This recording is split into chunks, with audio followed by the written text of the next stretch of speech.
بسم اللہ الرحمن الرحیم۔ السلام علیکم ورحمۃ اللہ وبرکاتہ۔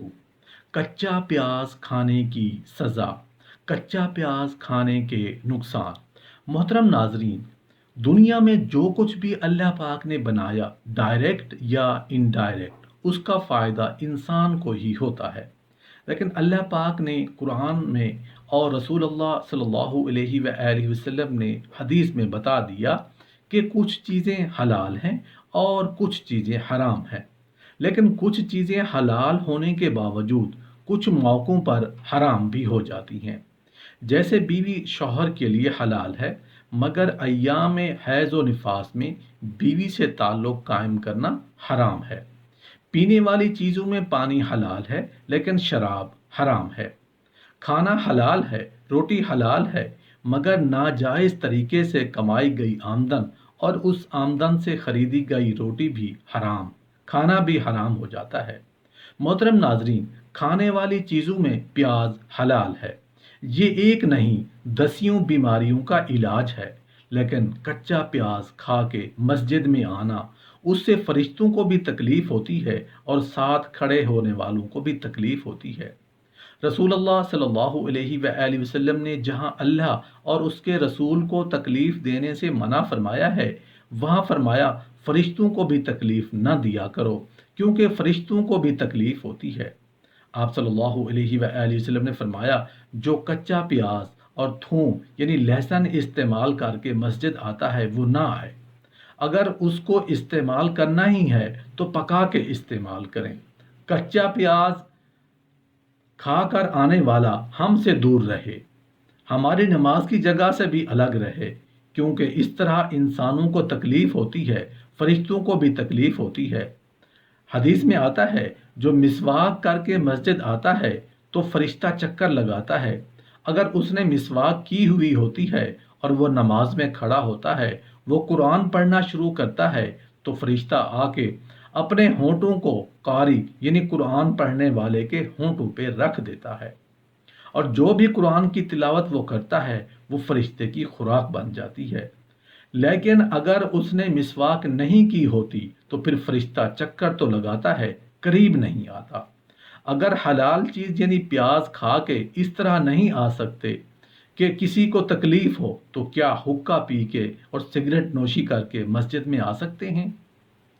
یہ اللہ نے عقل دی ہے سوچنے کے لیے۔ یہ واحد زہر ہے جس کے بارے میں لکھا ہوتا ہے یہ مضر صحت ہے، پھر بھی کھا رہے ہیں۔ اور بعض لوگوں نے تو یہ کہہ دیا، چلو جی صغیرہ گناہ ہے، کون سا کبیرہ ہے۔ ان مسکینوں کو سمجھائیں کہ صغیرہ بار بار کریں تو وہ بھی کبیرہ بن جاتا ہے۔ سیدنا عبداللہ ابن عباس رضی اللہ عنہ فرماتے ہیں کہ بار بار صغیرہ کرنے سے کبیرہ بن جاتا ہے، اور کبیرہ گناہ بھی ہو جائے تو استغفار کرنے سے اللہ معاف کر دیتا ہے۔ امام مالک نے جب یہ حدیث سنی، جب یہ حدیث پڑھی پڑھائی، آپ صلی اللہ علیہ وآلہ وسلم نے بھی فرمایا اور سیدنا عمر نے بھی فرمایا۔ امام مالک کہتے ہیں، جب سے میں نے حدیث پڑھی میں نے یہ پیاز کھانا ہی چھوڑ دیا، کیونکہ حدیث میں آتا ہے اپنا منہ کو پاک صاف رکھا کرو۔ یہ قرآن کے راستے ہیں، تو میں نے چونکہ قرآن و حدیث پڑھانی ہوتی ہے، میں نے یہ کہنا ہی چھوڑ دیا۔ رسول اللہ صلی اللہ علیہ وآلہ وسلم نے فرمایا، ہر نشہ آور چیز حرام ہے۔ زیادہ چیز استعمال کرنے سے جس سے نشہ آئے وہ تھوڑی چیز بھی حرام ہے۔ حلال چیز کھانے سے منع کر دیا، جب اللہ کے سامنے کھڑا ہونا ہے تو حرام کیسا۔ ایک بزرگ اپنی ذہانت و ہوشیاری اور سمجھداری کی وجہ سے بہت مشہور تھے۔ لوگ ان کے پاس آتے تھے اور اپنے مسائل بیان کرتے، اور وہ بزرگ ان کو اپنے علم کی روشنی میں جوابات دے دیا کرتے تھے۔ ایک کسان ان کی خدمت میں حاضر ہوا۔ اس نے پوچھا، شراب کا کیا حکم ہے؟ انہوں نے جواب دیا، حرام ہے۔ اس کسان نے کہا کہ حرام ہونے کی وجہ کیا ہے؟ حالانکہ اس میں تو صرف پھل اور پانی کو آگ پر پکایا گیا ہے، اصل میں یہ دونوں اجزاء حلال ہیں، پھر آگ پر پکانے سے حرام کیسے ہو گئے، جبکہ اس میں کسی حرام چیز کو ملایا ہی نہیں گیا۔ آپ نے اس کسان سے کہا، اگر میں پانی کا ایک چلو آپ کو دے ماروں تو کیا اس سے آپ کو تکلیف ہوگی؟ اس نے کہا نہیں۔ اس بزرگ نے کہا، اگر مٹی کی ایک مٹھی آپ کو دے ماروں تو کیا اس سے آپ کو تکلیف ہوگی؟ تو اس کسان نے کہا نہیں۔ پھر ان بزرگ نے کہا اگر سیمنٹ کی مٹھی آپ کے منہ پر مارو تو کیا تکلیف محسوس کرو گے؟ تو اس نے کہا نہیں۔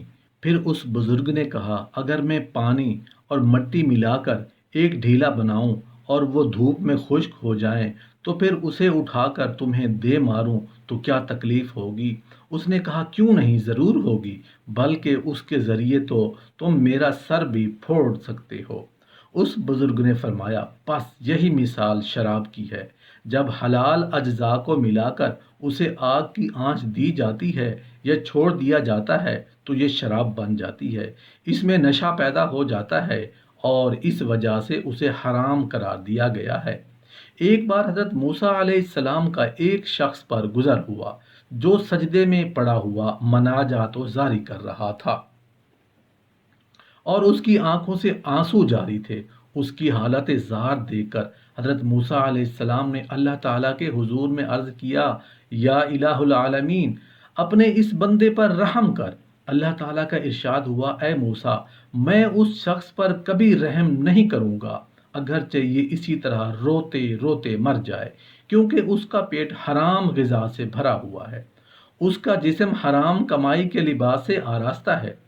رسول اللہ صلی اللہ علیہ وآلہ وسلم نے فرمایا کہ جو شخص 40 دن تک حلال روزی کھائے گا تو اس کا دل روشن ہو جائے گا اور اس کے دل سے حکمت کے چشمے جاری ہوں گے۔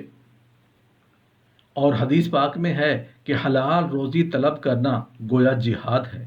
حضرت عبداللہ بن عباس رضی اللہ عنہ سے روایت ہے کہ اگر کوئی شخص اللہ تعالیٰ کی عبادت اس قدر بجا لائے کہ اس کی کمر کمان کے گوشوں کی طرح جھک جائے اور اس قدر روزے رکھے کہ فاقوں کے مارے کمان کی طرح ہو جائے تو خدا کی قسم یہ اعمال اس کو کچھ نفع نہ دیں گے جب تک کہ حلال روزی اور پرہیزگاری کو اپنا شعار نہ بنائے۔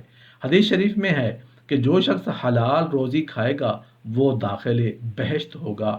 حضرت ابو ہریرہ رضی اللہ عنہ سے روایت ہے کہ رسول اللہ صلی اللہ علیہ وآلہ وسلم نے فرمایا کہ اللہ تعالیٰ تمہاری صورتوں اور تمہارے ظاہری اعمال کو نہیں دیکھتا، تمہارے دلوں اور تمہاری نیتوں کو دیکھتا ہے اور تمہارے عقل حلال پر نگاہ رکھتا ہے۔ انسان کے لیے غذائے حرام سے بڑھ کر کوئی شے خطرناک نہیں، کیونکہ حضرت آدم علیہ السلام نے جب بہشت میں اس درخت کا پھل کھا لیا جس سے منع فرما دیا گیا تھا، کھانے کے بعد انہیں ندامت ہوئی تو کہہ کر ڈالی اور وہ کہہ زہر قاتل ہو گئی۔ قیامت تک دنیا میں جو کچھ زہر پایا جائے گا اس کی اصل وہی کہہ ہے۔ تاہم اس پھل کی قوت حضرت آدم علیہ السلام کے بدن میں باقی رہی۔ توبہ قبول ہونے کے بعد جب حضرت حوا علیہ السلام سے مقاربت کی تو قابیل کے پیدائش ہوئی جس سے اپنے بھائی حابیل کو مار ڈالا۔ یہ اسی پھل کی قوت کا اثر تھا۔